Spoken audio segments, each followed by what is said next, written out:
on to the details now. Let me take you through it. This afternoon, the 10 regional chairmen of the opposition NDC, who yesterday openly called on the former President John Mahama to return as flag bearer of the party, seem to be in trouble. Some party supporters are demanding their resignation, claiming their endorsement of former President Mahama is impeding the party's ongoing reorganization.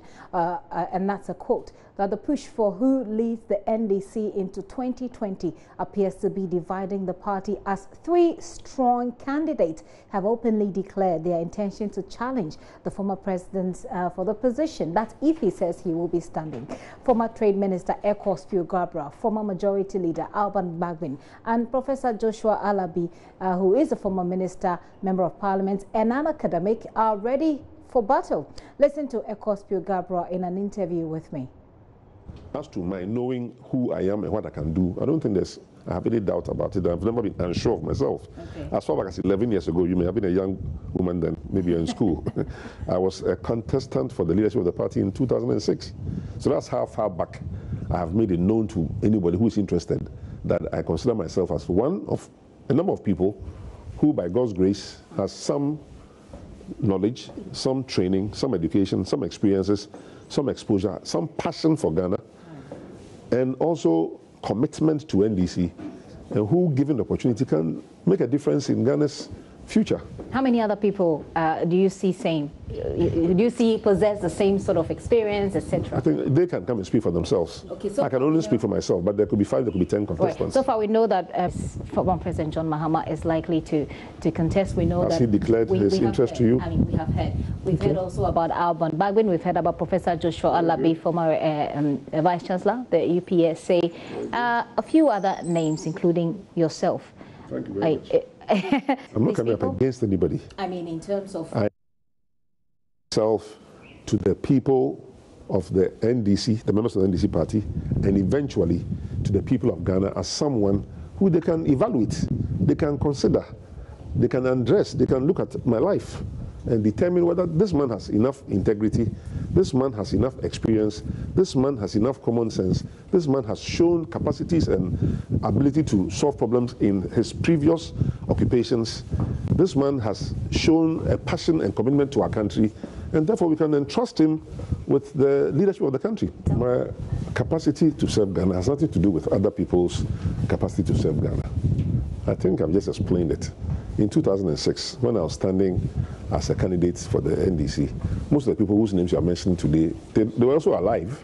They did not present themselves at that time as individuals who were interested in leading the party. But if today some of them want to lead the party, that's fine. Competition is good for business, competition is good for churches, competition is good in classrooms, competition is good in politics. Correct me if I'm wrong. Competition is good on the sports field. Competition is good for business, is good for everything. That's Abossey Okai there. Well, with all regional chairmen on one side and other giants on the other of the NDC seesaw swing, the party is certainly dangling. The Greater Accra regional chairman of the party, Adekoka, has been defending the decision to call on the ex-president to go for 2020. The 10 regional chairmen haven't endorsed anybody. It's the communique is explicit. It's explicit on it, you understand? So, I don't know why we are making a hue and cry over this thing. People should read. You see, then you make Baumia have some justification. People are not reading. It was part of the recommendations of the Professor Kwesi Committee, which we made public, that the party must embark on a healing process, exactly, a unification process. Exactly. Being regional chairman, occupying such sensitive positions, even though the supporters, as you say, are calling for something like this, would it not be more prudent to wait for the healing process to come? You said the healing process. It's a process, and it's a continuous process. And as you are going, other factors come into it. Part of the healing process is can you consider contesting? It's a part of the healing process. So that if I am heard that we've lost an election, and I feel that, oh, this person is going to come and help us win back, I'll be healed and necessarily work very hard to ensure that it is done. So it's part of a healing process. But these other individuals have supporters. For instance, for the Honorable Alban Bagbin, a group of people organized the press conference in Northern Ghana calling for his candidature. Yes. Do you think these people feel like they have been healed? They feel like the party is going through a unification? But if they also have somebody that they think can come on board, it is welcome. But you are regional chairman of the party. No. For regional chairpersons, all 10, for regional chairmen to make such an emphatic statement that this is what we are picking from the ground. And you are saying that it is only former President Mahama whom the supporters are calling for. You see, but these are I'm supporters saying who are for someone else.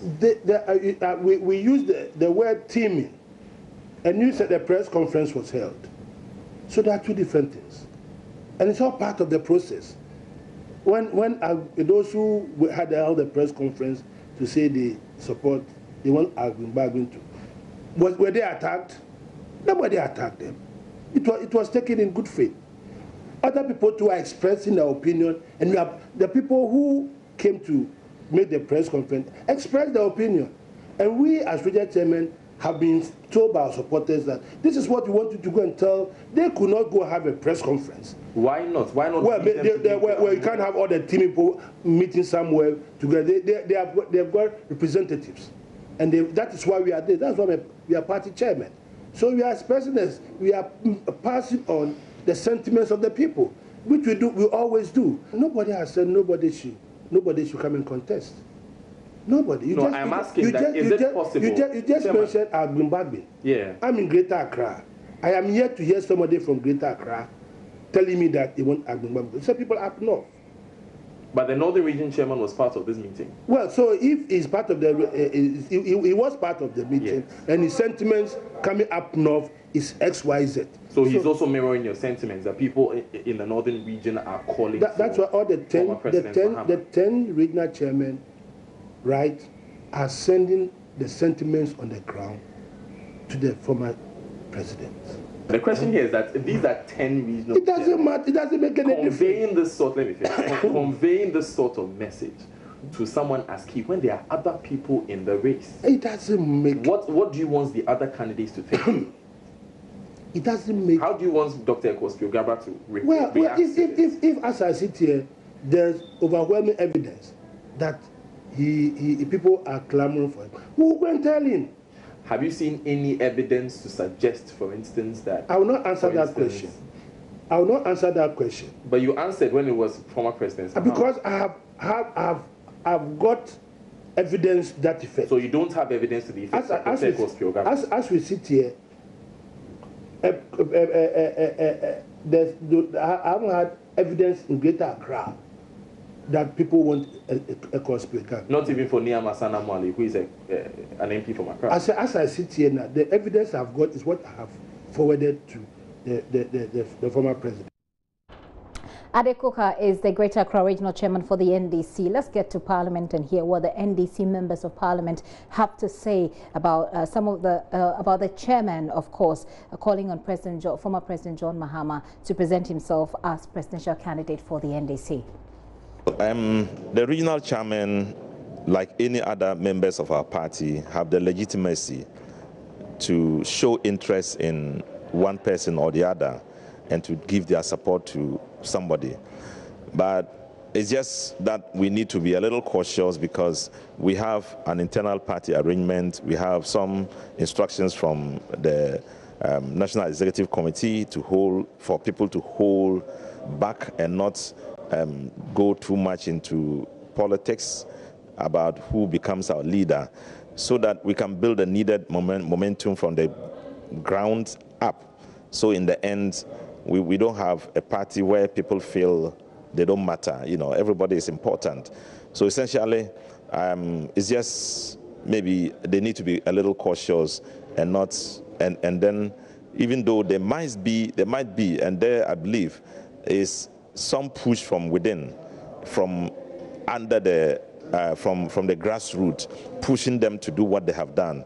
They should still hold their rings and be cautious so that we can gather the needed momentum and put everybody and get everybody on to the point when we can say that this is our leader. Doc, some will say that at this stage they've gone all out, they've gone beyond caution because these are executives that themselves come early next year, they'll be seeking re-election.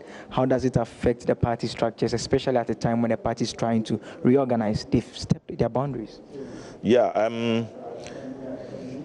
like I'm saying, it might not be overstepping their boundaries, but it might be to be jumping too early into the waters. I think that they need to be cautious, and we all need to be cautious. It's important and essential for party unity and cohesion, and that we need to build the momentum to the point where we can elect the leader. You know, the impetus to do that must come from the party itself, the core party members, and then the grassroots. So we need to be careful so that we don't show that we don't give the impression that others don't matter. Everybody matters, you know. And of course, for those who intend to contest, especially the former president himself, with such calls coming, how will you advise that they handle themselves to ensure that the party unity is kept intact? Well, the advice is that we should respect the National Executive Committee's directives. We should respect the internal party rules, and that the appetite to get John Mahama back is very high. I have to confess that. But everybody who has that appetite, you know, should still be cautious. It's important for all of us. It's important for the party and its internal workings. And it's also important that we unite behind, when we get a leader, we unite behind that leader without people feeling left out or feeling unimportant in this whole process. And so I think that, you know, essentially, the regional executives, the regional party chairmen must take caution here and, you know, try to hold themselves back a little more until we build a momentum up to the point where we can say that we are all out there supporting one person. You'll be surprised, you know, if John Mahama announces his candidature, the kinds of support he's going to get might even drown what the regional chairmen are doing. But they should just be cautious. There's still time for it. It comes at the time when, as a minority, we have very serious issues with the bond, the energy bond that has been issued, and the fact that they couldn't meet the targeted amount and some of the ancillary issues, and was receiving mileage within the media, you know, and suddenly this statement has watered down the effects of that discussion in respect of the bond and the statements of the regional minister, including you, Joy, including you. We are shifting focus onto that. And so that is the effect that it's had on the work of us, the minority. And we feel that they should have even consulted that, is it appropriate for them to do it at this hour? If it is so, when exactly? Because you see, timing, in politics, timing is everything. But I think that their move may be well-intentioned, but the timing was wrong. And it's hurt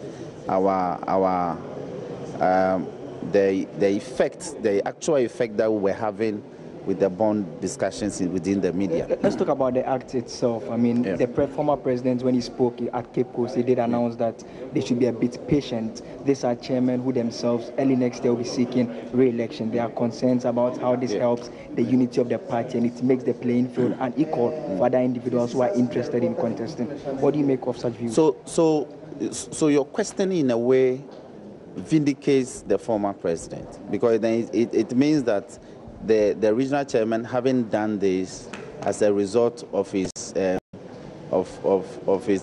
approaches or whatever it might be, what it means is that these regional chairmen, who are also members of the National Executive Committee, have in a way, by their act, sideline or will seek to sideline other potential contestants, and as the highest decision-making body of the party, you ought not to do that. You see, they may not be doing so as NEC, but the regional chairman, as members of NEC, is a powerful caucus within NEC.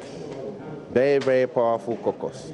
And so when this powerful caucus, as a subsect of NEC, has come out this way, I am sure the camp of Professor Joshua Alabi, the camp of Dr. Ekhospiogavra, Atubiga,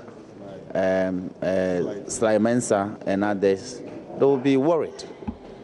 They should leave the call for support of JM's return to us, as members of Parliament.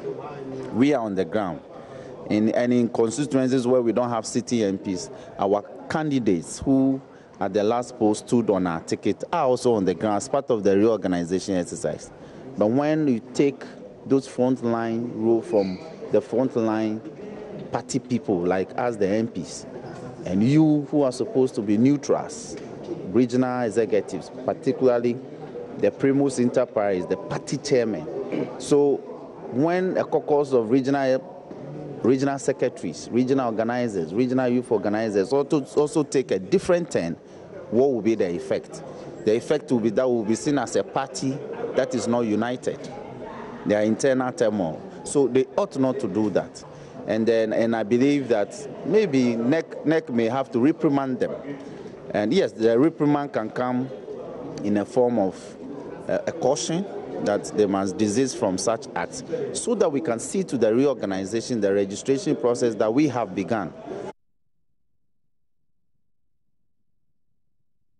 So you heard some of the members of parliament there reacting to that news. Let's hear from those who are demanding that the regional chairman step down.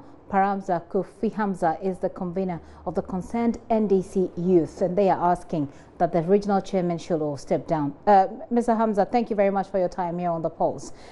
You're welcome. This matter is already dividing the party. Why are you putting your demand out there in the media? Why not go to the party executives, apart from the regional chairman, go to the party leaders and sort this out with them? Thank you very much. I believe that is the reason why we are all adding our voice to the chaos. We are supposed to have an internal reorganization, and our elders have advised all of us to remain quiet, or at least resort to structures of the party to address our concerns and grievances. And we've done exactly that. Okay. But it has rather come to as a surprise to all of us that whole regional chairman, not just one or two, but 10 regional chairmen. And let us remember that the regional chairmen in the various regions are the face of the party in their various or respective regions. Okay, so let me just find out from you. You're asking them to resign, but at this point your party is going through a very critical moment. And resignation of regional chairman, will that not hurt your party further? There's a reason why we are saying that they should resign or suspend it. Because we have started the process of the reorganization, which is a constitutional issue, which was also recommended by the Constitutional Committee report, and the party has already started the process. And so it has come as a shock to all of us that the regional chairman will suddenly meet at a venue and decide to hold a press conference and then try to impose a candidate on us. Let's not, apart from the imposition of the candidate, this is not the time for us to even declare support for Flagbearership. And in fact, the Constitution makes it clear that no executive should support an aspirant. So why are they doing what they are doing? Okay, so that's certainly a question that's been on your mind. We've just heard from some of your members of parliament, the NDC MPs in parliament. One of them is suggesting that the NEC should sanction them. If the NEC should sanction them without necessarily asking them to resign, would that be okay for you? That's what we are demanding. Sanction them, what kind of sanction? The party is very clear, you should cite the Constitution. What part of the Constitution, what kind of sanction are we doing? They should step aside. The regional chairmen are the head of the region. They are stakeholders in the party. this reorganization, they are playing key role in this particular reorganization. And they are going to continue to play key role to the end, okay, as far as the elections at the various levels are concerned.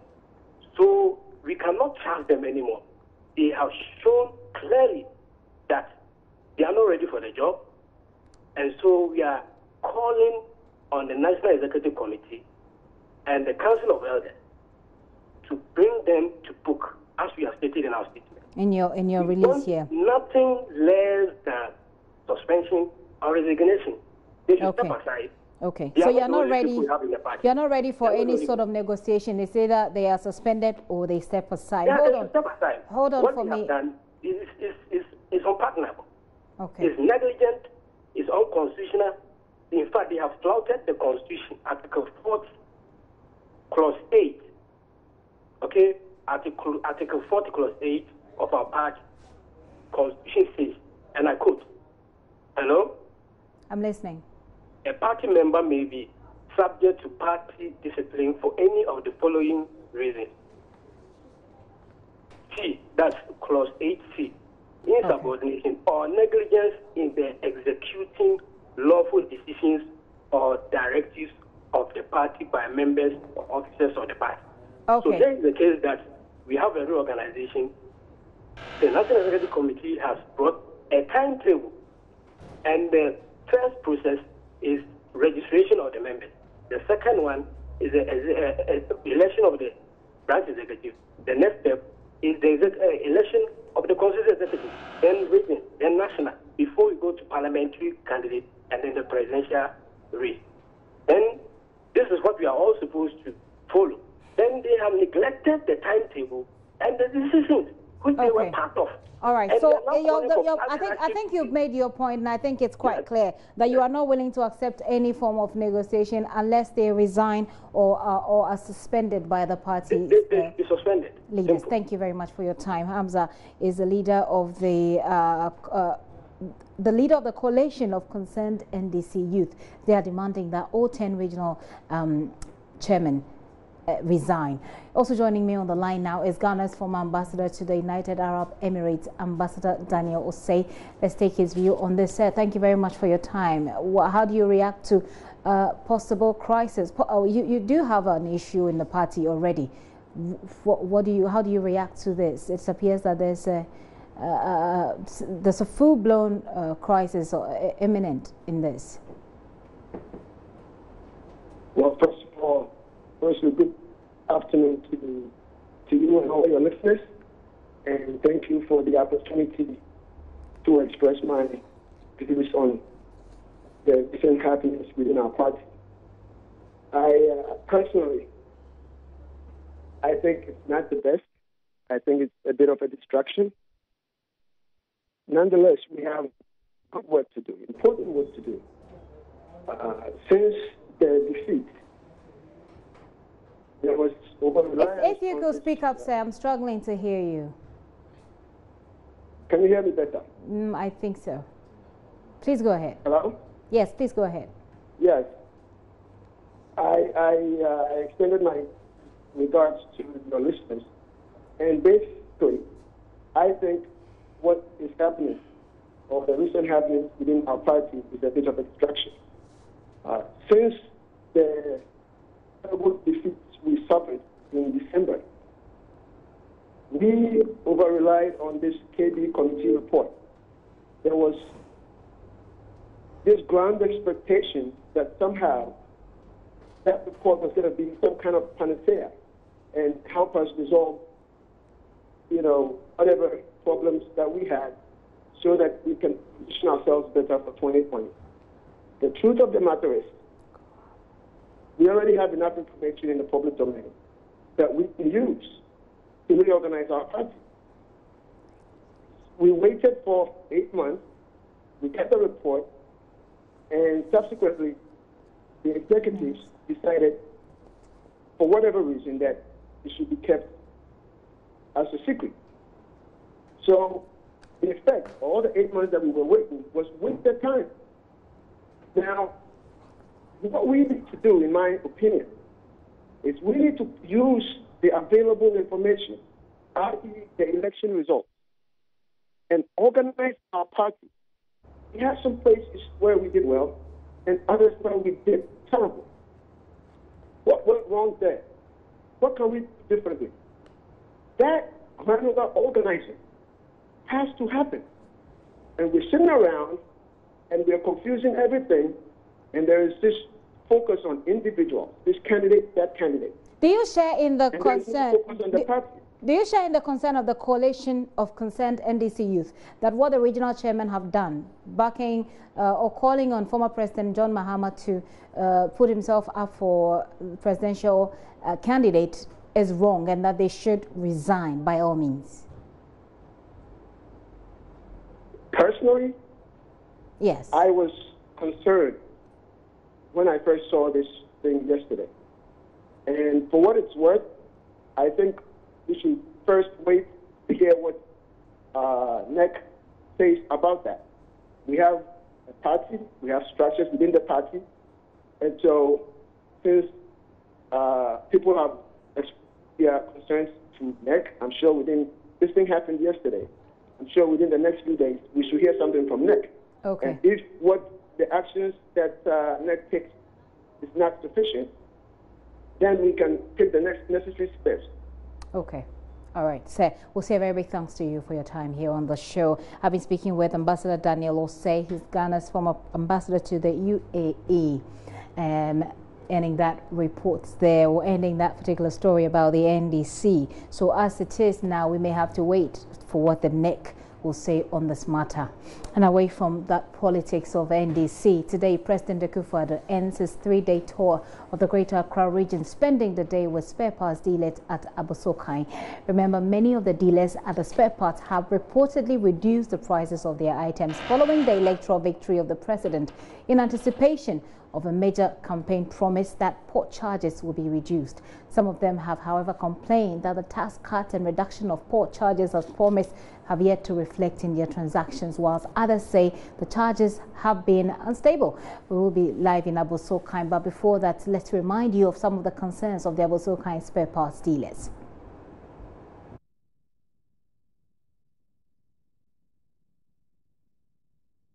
Basically saying one of the key concerns that we're expecting or hoping the President Akufo-Addo will be tackling is how the tax cuts have yet to be fully beneficial to those who sell spare parts at Abossey Okai. Also, there are foreigners who are retailing, and that is obviously an invasion, of a space that's supposed to belong to locals alone. So that is one of the concerns that they have.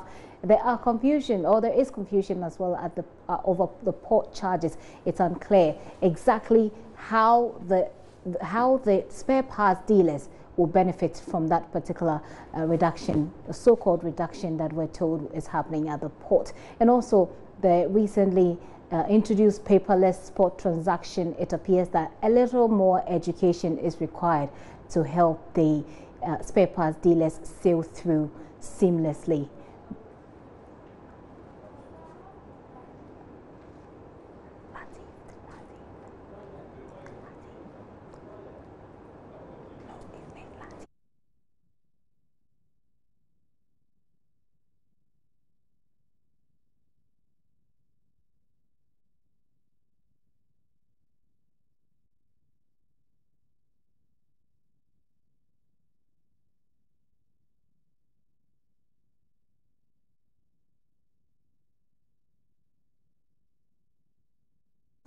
We'll be going to Abossey Okai as and when the president arrives there to bring you some updates on that at the moment.